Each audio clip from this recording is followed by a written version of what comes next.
In this video, we will show you how to link 32-bit assembly language code to C++ or C. In order to link assembly language with Visual Studio C++, basically we have two modules. Of course, we have assembly language and C++. So the first one is you need to have your procedure written in assembly language. They are not only include their own procedure. Any function, if you want to access from the C++, you need to declare the prototype of the function as external procedure in your assembly language. So then the second module, that will be your C++ code. So this is the starting point, how we start a program. So in this C++ code, also we need to run the assembly file. So all the procedure written in the assembly language, we need to also identify that in our C++ code. So the C++ module, they will add the external qualifier to the external assembly language function. We say the function prototype, actually that's me. Because in C++ we call function, but in assembly language we say that's procedure. So you need to have your procedure prototype actually written like the external function prototype in C++. So how to identify that? So that we will use the C as the specifier included to prevent the NaN declaration by the C++ compiler.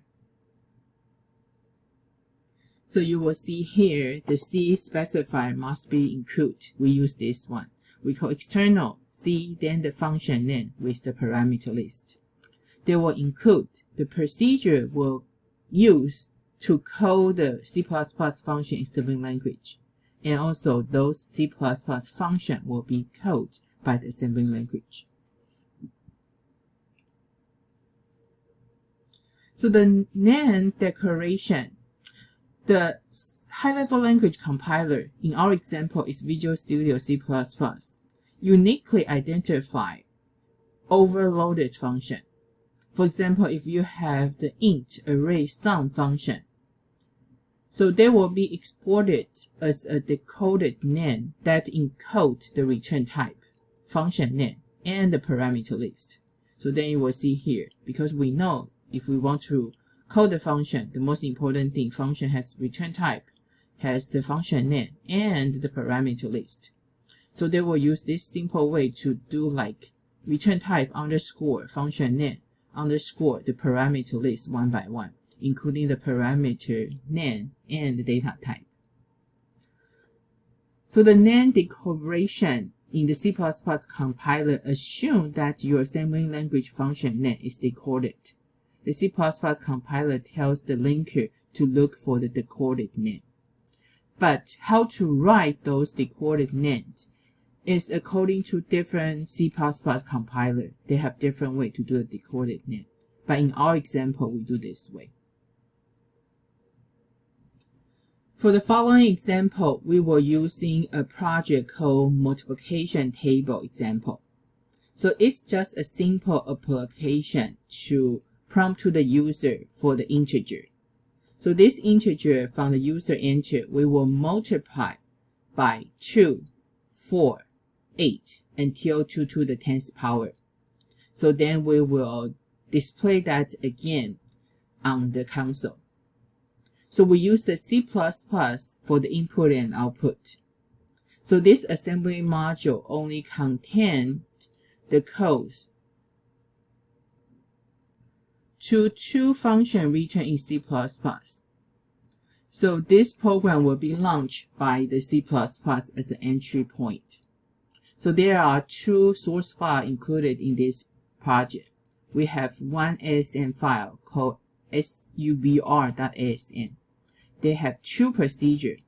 The first procedure is set text out color. We will have the color, the background color set as blue. Then we have the display table to display the 10 product after the calculation. So in this display table, we will code the two external functions from C++.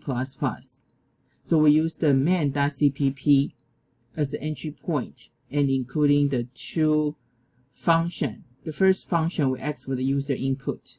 The second function we display the output to the console.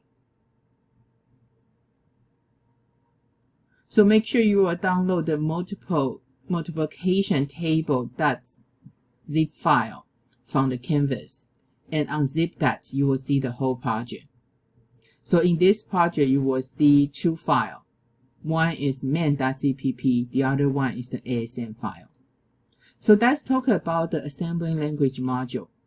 So this assembly language module we talk about, you have two procedures. The first procedure is set text out color, and the second procedure is display table. In this display table procedure, they will code the C++ function. They code two functions. The first function is ask for the integer. We will prompt the user to enter the integer. Then after we got the integer, we will do the multiplication. So when we here, we will do the multiply. We're using the shift. So how to do the shift digit? We will introduce that in chapter 7. Actually, it's the following module. So then after you calculate that, then we will display code show int to display all the value. So these two functions you want to code from C++, we also need to define that in our assembling file. So that's why in this project, you open the .asm file. From the beginning, you will see after they include Irvine 32.inc file, the two C++ function you want to use, you need to include the prototype to let the ASM file know what this function for. So this function, you see, the first one asks for integer. So that's the prototype. So that's a C function. So no parameter list. But the show int also is a C function. That's the prototype. Then we have two parameters. The first parameter is the SD word. The second parameter is the D word. So that's how we can link two different ASM file and CPP file together. In the ASM file, any C++ function you want to code, you need to have their prototype at the beginning with the same function name, then your parameter list. So then the same thing in your C++ function. Before that, okay, so then we see here, after you have your two C++ function prototype defined at the beginning in your ASM file, right? So in your display table procedure, okay, so you can see that in the display table procedure, so then they were using here, after you got the value, actually you will just have your, you said ECX actually is 10, we will multiply by 2, 4, and 2 to the 2's 10th power. So after you multiply that, so then after you have those numbers, then we will multiply by just shift your digit to the left. So the shift to the left we will introduce in the next module.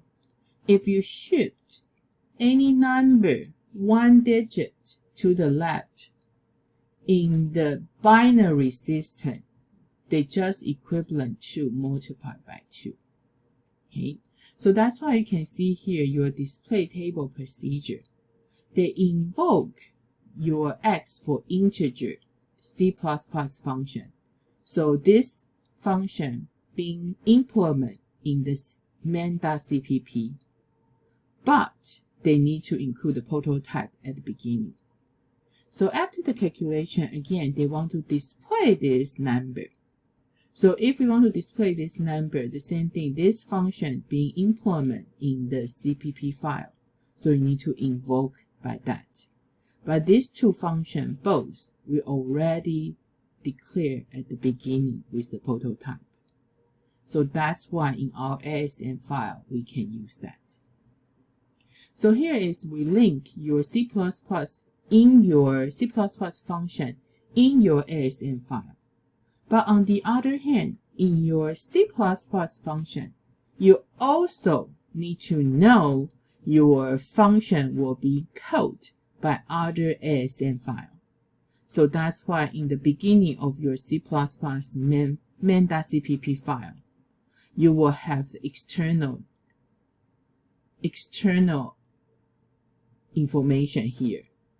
So they will have your external ASM procedure prototype.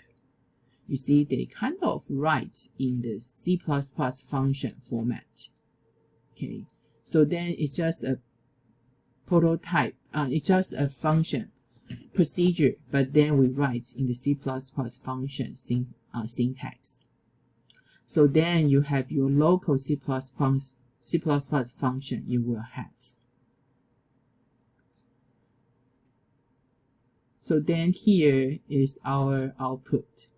So let me show you the output first. So then I will go to the Visual Studio to show you. So if you run this program, they will ask you to enter an integer between 1 to 90,000. So then user enter 90,000. So then they display each number by shift one digit to the left. They kind of like they multiply by 2, 4, 8, 16, then 2 to the 10th power. Okay, make sure you will download multiplication table.zip file and unzip that. So after you open that, you will see you have your main.cpp, you have project solution file, you have your ASM file.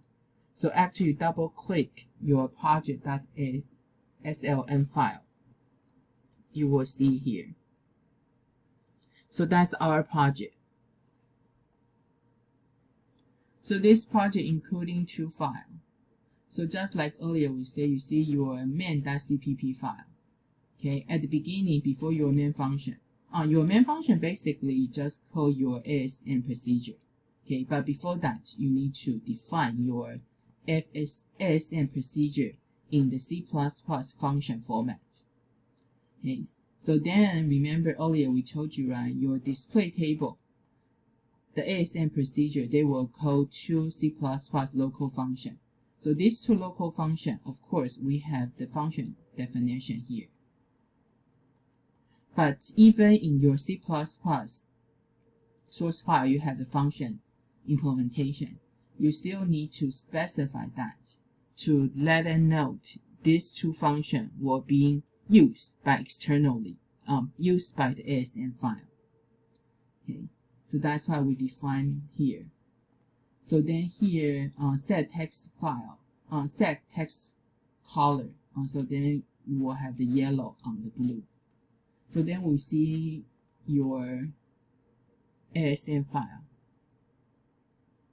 Okay, so here you will see your subr.asm file. We do have two procedures defined: display table and your set text out procedure. So this procedure, display table, they will call the external C++ function. So that we use the invoke to call. But in order to do that, at the beginning, you see they have the prototype for your C++ code. So that's why they can communicate with each other. So the most important thing when you run this project, you will see under your Visual Studio project, they have both your main CPP under the project and you have your .asm file under the project. So that's why not only in your source file you link these two together by the procedure prototype, but also you need to make sure these two files, they both being included in your Visual Studio function. So make sure you can run this project fine by yourself.